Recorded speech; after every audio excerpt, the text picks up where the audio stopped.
Ditikers pengen tahu jawaban masalah Bitcoin, banyak orang menambang atau mengejar Bitcoin dan serba-serbinya. Kita telah hadir di sini advokat kita Bang Alfon.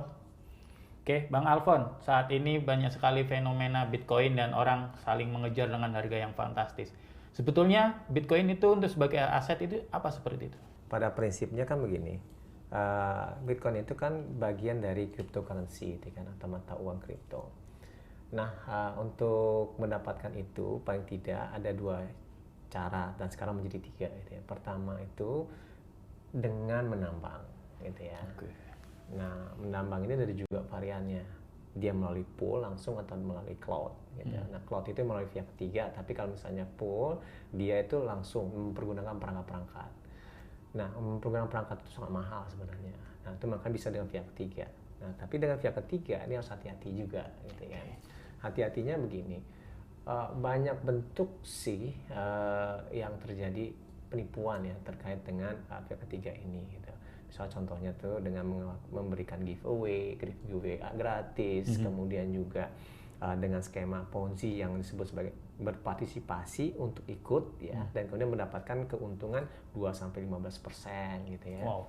Dan kemudian juga dengan sistem MLM ya, di mana ada down membernya di situ ya, dan kemudian memberikan kontribusi yang pada intinya itu memberikan modal kepada pihak ketiga untuk menambang gitu. Karena ini memang sangat mahal, karena untuk supply listriknya itu sangat tinggi gitu kan, berdasarkan penelitian bahkan untuk menambang satu cryptocurrency misal contoh Bitcoin itu ya setara dengan penggunaan listrik di Denmark gitu. Nah, jadi untuk pool itu sangat mahal dan sulit, dan ini juga harus hati-hati gitu ya. Nah, yang relatif lebih aman itu dia sebagai aset. Gitu. Cryptocurrency sebagai aset setidaknya terdapat ada 200-an ya uang kripto yang diakui sama si Bapeti ini, setahu saya kalau nggak salah gitu. Nah, di situ juga orang yang menjual itu hanyalah perusahaan-perusahaan yang terdaftar. Saat ini terdapat 13 perusahaan yang terdaftar di Bapeti gitu. Nah, akan lebih baik membeli dari sana, tapi untuk membelinya juga harus ada punya tips juga gitu kan, hati-hati juga. Karena begini, sekarang kita beli, besoknya itu turun drastis, boncos juga kita kan begitu kan. Kayak kemarin itu masih 940-an. Tau-taunya 2 hari setelah itu menjadi 700-an. Membeli satu Bitcoin dan jangka 2 hari udah boncos 170-an atau 200 jutaan gitu kan. Itu kan ngenes juga kan. Nah, oleh sebab itu makanya harus hati-hati lihat fluktuasinya kayak gimana. Karena harus dipahami bahwa cryptocurrency ini kan masih berusia muda. Sistemnya belum terbangun dengan baik dan macam-macam gitu ya. Tapi sebagai suatu ini dia aman gitu. Tapi memang harus hati-hati, ekstra hati-hati di situ aja.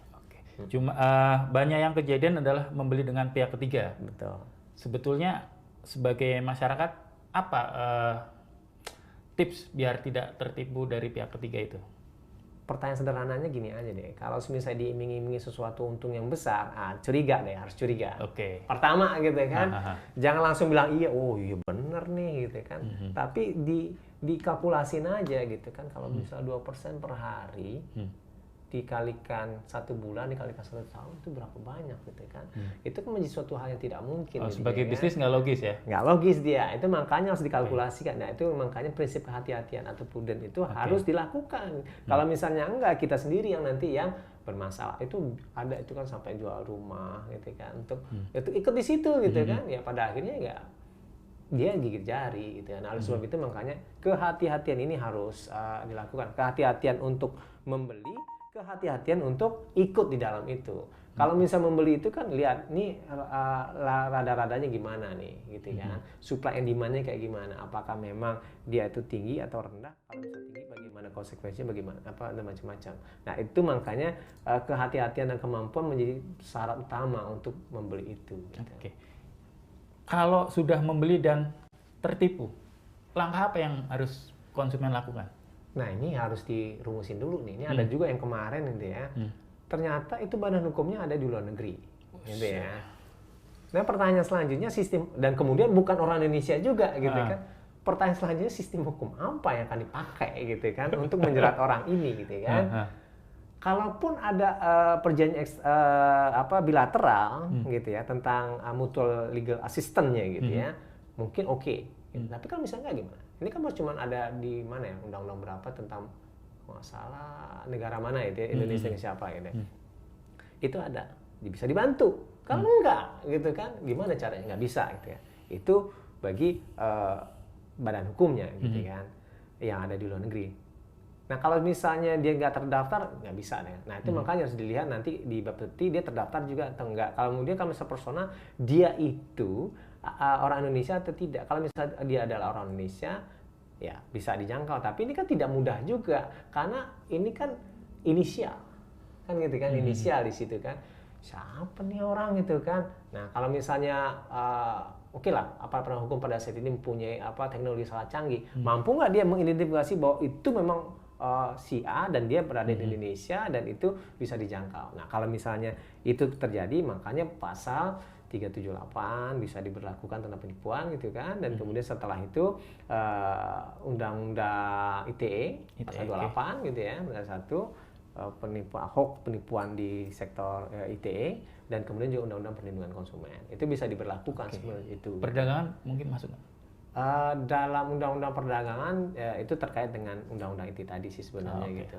Kalau misalnya undang-undang perdagangan itu terkait dengan lain konteks lagi sebenarnya, undang-undang 7 tahun 2014 itu kira-kira gitu. Detikers, itu tadi jawaban dari Bang Alfon. Semoga membuat kita tercerahkan, terutama yang sedang berbisnis Bitcoin, uang kripto dan sebagainya.